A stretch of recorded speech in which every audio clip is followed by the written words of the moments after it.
मयंक एक multinational company में branch manager की नौकरी करता था। एक रोज मयंक को ऑफिस से घर जाने में देरी हो गई।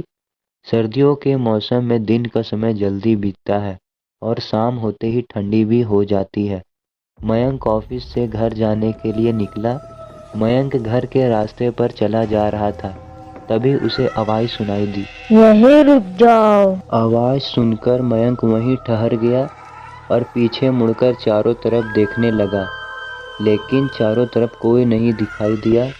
मयंक को फिर से वही आवाज सुनाई दी, यहीं रुक जाओ। जैसे ही मयंक ने सामने की तरफ देखा तो जमीन पर कुछ चमकती हुई चीज दिखाई दी। मयंक उसके पास गया और देखा तो यह कोई साधारण चीज नहीं थी, बल्कि एक चमकता हुआ बेशकीमती हीरा था।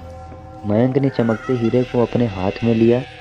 हीरे की चमक देखकर मयंक की खुशी का कोई ठिकाना ना रहा। मयंक इस बात से बिल्कुल अनजान था कि यह कोई साधारण नहीं बल्कि एक मायावी हीरा है। अचानक मायावी हीरा में से आवाज आई, मयंक, तुम्हें और हीरे चाहिए तो इस जमीन को खोदो। यहाँ पर जमीन के नीचे बहुत सारे हीरे हैं।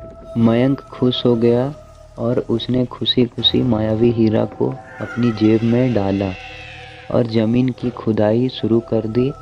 लगभग 2 फीट खुदाई करने के बाद अचानक मयंक डर के मारे चिल्लाने लगा, जिसके कारण उसका संतुलन खो गया और मयंक जमीन पर गिर पड़ा, क्योंकि उस गड्ढे में से चमकते हीरे मोती नहीं बल्कि किसी भूतनी का कटा सर था। तभी अचानक भूतनी का कटा सर हवा में उड़ने लगा और बोली, डरो मत, मैं तुम्हें कोई हानि नहीं पहुँचाऊंगी। मैं तुम्हें बहुत सारे चमकते बेशकीमती हीरे भी दूंगी। बस मेरी बात को ध्यान से सुनो। मैं जहाँ जाती हूँ वहाँ मेरे पीछे पीछे चले आओ। जिसके बाद सर कटा भूतनी हवा में उड़ने लगी और जंगल की ओर बढ़ने लगी। लगभग 1 किलोमीटर चलने के बाद सर कटा भूतनी रुक गई और साथ में मयंक भी रुक गया। फिर भूतनी का कटा सिर मयंक से बोली, इस जमीन में बहुत सारे बेशकीमती हीरे मोती जवाहरात छुपे हुए हैं। ये सुनकर मयंक वहां पर खुदाई करने लगा। खुदाई करने के बाद गड्ढे में जो मिला उसको देखकर मयंक और भी डर गया, क्योंकि वहाँ हीरे नहीं बल्कि सिर का कटा हुआ धड़ मिला। भूतनी का कटा सिर कहती है, अब तुम्हें एक अंतिम काम करना है। उसके बाद मैं तुम्हें बेशकीमती हीरो से माला माल कर दूंगी। तुम्हें कहीं से भी 1 लोटा खून लाना होगा।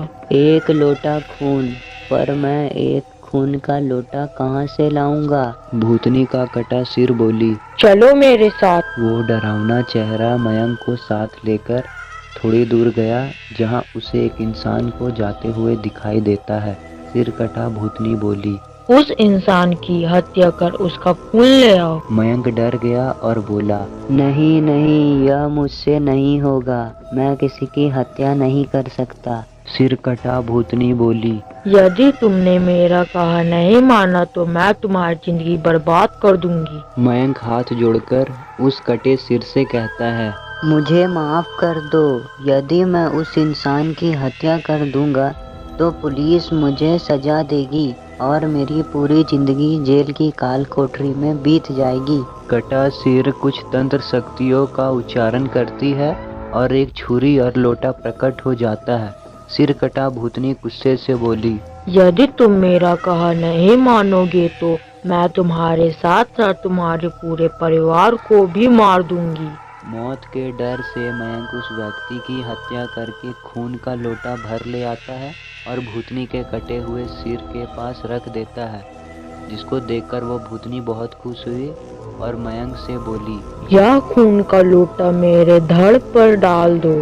उस सिर कटे भूतनी के कहे अनुसार मयंक ने खून से भरा लोटा उसके धड़ पर डाल देता है, जिसके पश्चात कटा हुआ सिर और कहा हुआ धड़ दोनों आपस में जुड़ जाते हैं, जिसको देखकर मयंक और भी बुरी तरह से भयभीत हो जाता है। जो भी हो रहा था उसको देखकर मयंक की हालत बहुत खराब हो गई थी।